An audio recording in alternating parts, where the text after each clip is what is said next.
দ্বাদশ জ্যোতির্লিঙ্গ স্বামী অচ্যুতানন্দ। জ্যোতির্লিঙ্গ মহাকাল পর্ব 3। এখান থেকে বেরিয়ে বিরাট বিরাট চত্বরে গণপতি, রামদরবার ও অবন্তী দেবীকে দর্শন করে ফিরে এসে গাড়িতে বসলাম। এবারে একে একে অন্য তীর্থ দর্শন হবে।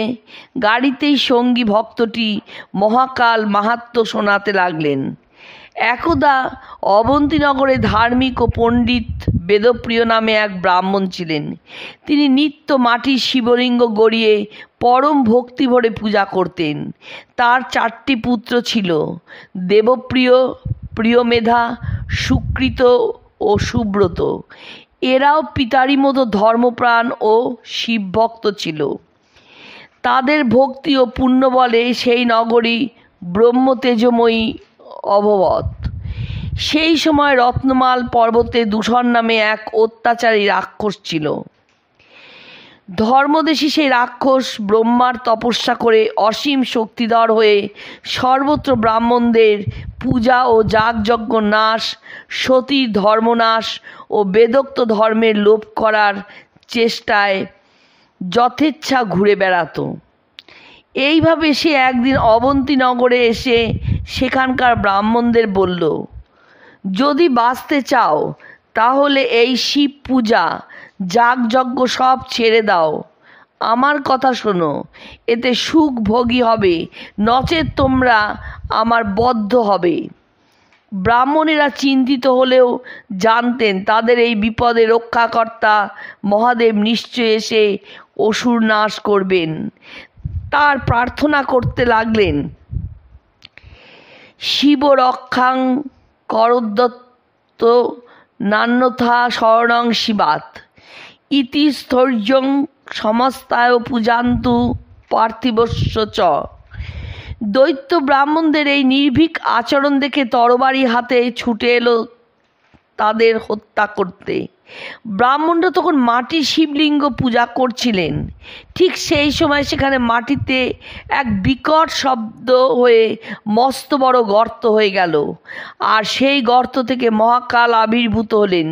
তিনি হুঙ্কার দিয়ে বললেন, মাহি জান্তু ব্রাহ্মণানাং সমীপং দূরত ব্রজ ইত্যুক্তা হুকিতেনৈব ভস্মাসাৎ কৃতবান তদা। ওরে অসুর, ব্রাহ্মণদের কাছে যাস না, দূরে চলে যা।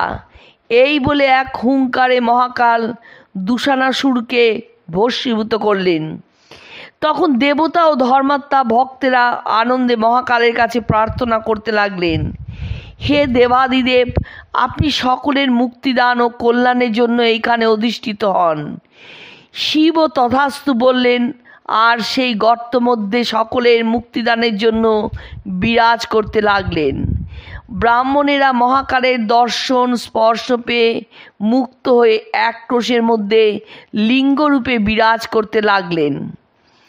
আর সেই গহ্বরের মধ্যে মহাকাল দিব্য জ্যোতির্ময় মূর্তিতে বিরাট লিঙ্গাকারে অধিষ্ঠিত হলেন।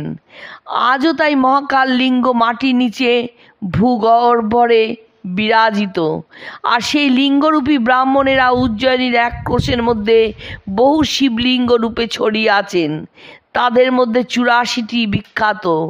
স্কন্দ পুরাণে এইসব নামের উল্লেখ আছে। এছাড়া এখানে 6 গণেশ, 24 দেবী, 4 হনুমান ও অষ্টভৈরব আছে। এই মন্দির মুসলমান আমলে ধ্বংস হয়। মহাকাল লিঙ্গকে তুলে নিয়ে কুম্ভকোটি তীর্থের জলে ফেলে দেয় তারা।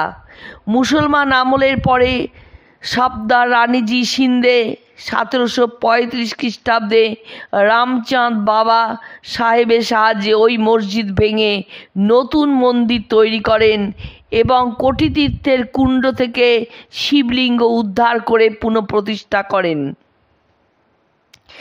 তার কথা শুনতে শুনতে আমাদের গাড়ি এসে পৌঁছালো এখানকার বিখ্যাত দেবীপীঠ 51 শক্তিপীঠের অন্যতম হরসিদ্ধি মন্দিরে। এখানে দেবীর কনুই পড়েছিল। আমরা সিঁড়ি ভেঙে মন্দির চত্বরে প্রবেশ করলাম। ছোট গর্ভমন্দিরে দেবীর সিঁদুরলিপ্ত শিলাময়ী মূর্তি, তাতে চোখ মুখ করা আছে। শোনা যায় ওই শিলাতে একটি যন্ত্র ও তাতে কিছু মন্ত্র লেখা আছে। এখানেই রাজা বিক্রমাদিত্য তন্ত্রমতে ঘোর তপস্যা করে নিজের মাথা 11 বার কেটে মায়ের চরণে অর্পণ করেছিলেন।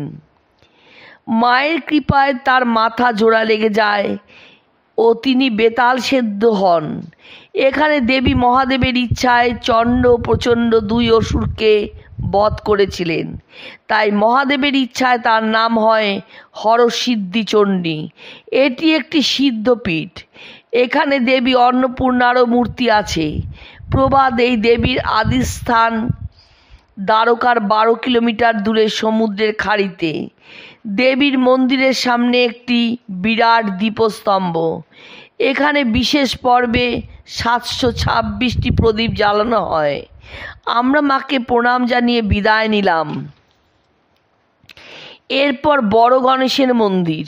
সিন্দুর চর্চিত বিরাট গণেশ মূর্তি, দুপাশে তার 2 পত্নী ঋদ্ধি ও সিদ্ধি দেবী করজোড়ে দাঁড়িয়ে। আরেকটি ঘরে অপূর্ব সুন্দর পঞ্চমুখী হনুমান। সেখানে তাদের প্রণাম জানিয়ে রাস্তায় নেমে সামান্য এগিয়েই বাঁদিকে রাজা বিক্রমাদিত্যের মন্দিরে গেলাম। এখানে সিংহাসনে বসা বিক্রমাদিত্যের মূর্তিটি বেশ রাজকীয়।